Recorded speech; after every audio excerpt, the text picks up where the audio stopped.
How you doing, Team Up? Hard News and Murdock. Now, we're just a few weeks away from the election, and the reason why I haven't been covering it here so much on my channel is because it's a very black and white situation. Either A, you're with Trump, or B, you're not with Trump.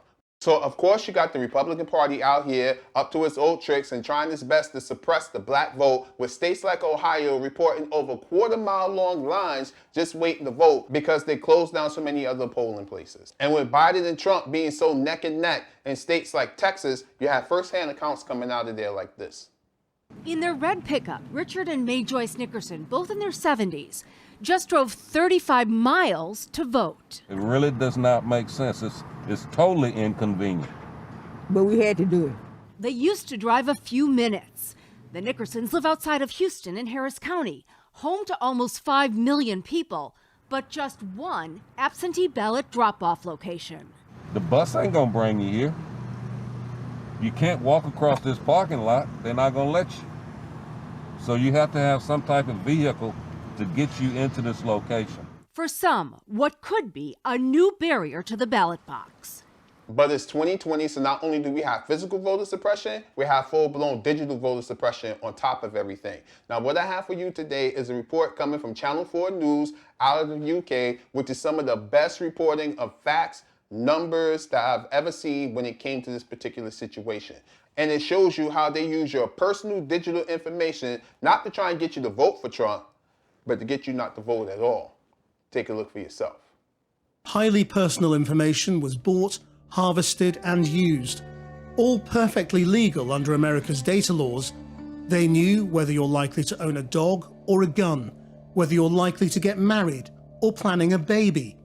There was even a score for personality type. A colossal data set of more than 5,000 tables with nearly 5 terabytes of information. In 16 key battleground states, the algorithm placed voters into one of 8 categories. Most likely to turn out was the base, core Trump on his side, core Clinton on hers. Those least likely to vote were marked as deadbeats and then disengaged for both sides. In the middle were the voters who might go either way and were open to persuasion. But also crucial were these 2 segments.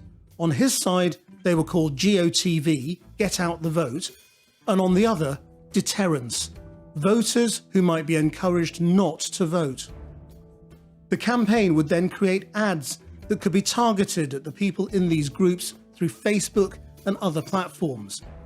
Many were dark posts, which could appear on people's Facebook feeds and then vanish. Cambridge Analytica can help you run more cost-effective... This machine was built, in part, by a team from the now notorious company Cambridge Analytica, working hand in glove with a team from the Republican National Committee. What we found is that in those crucial swing states, black voters were disproportionately categorized for deterrence. In Georgia, they made up 32% of the population, but 61% of deterrence.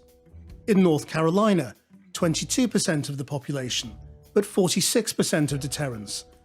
And in Michigan, 15% of people, but 33% of deterrence. In total, more than 3.5 million black voters were marked for deterrence.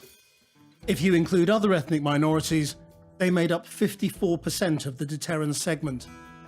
On Election Day 2016, something unusual happened. Turnout among black voters in Wisconsin collapsed by 19%. Black voters in Wisconsin were disproportionately marked for deterrence.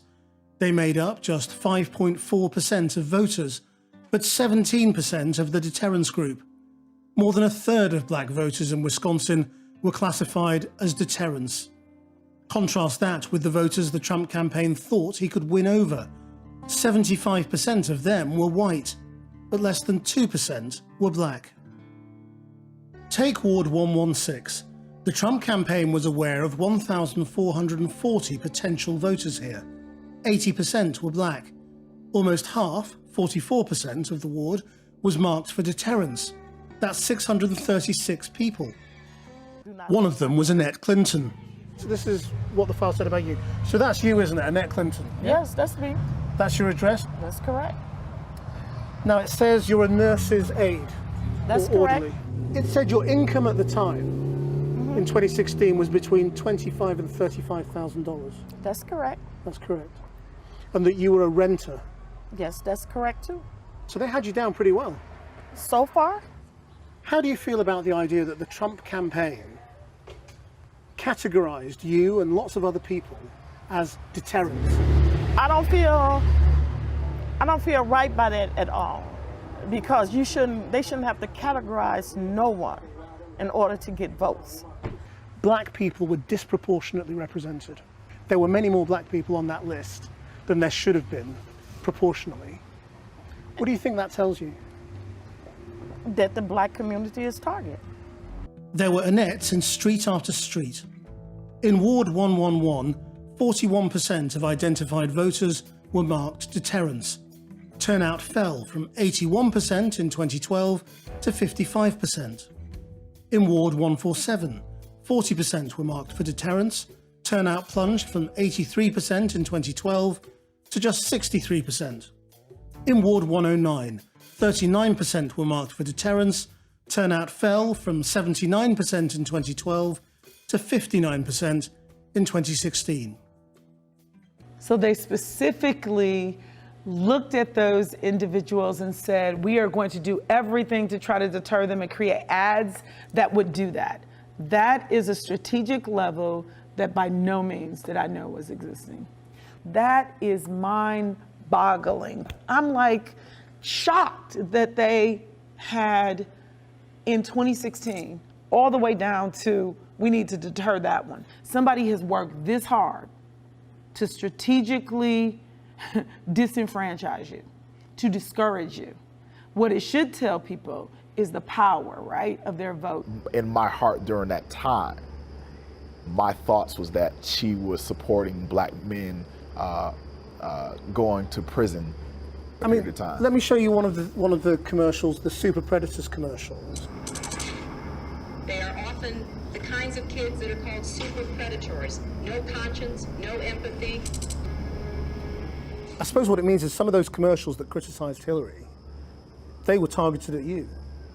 Oh, probably targeted all the way. Isn't it possible that some of that advertising influenced you at the time?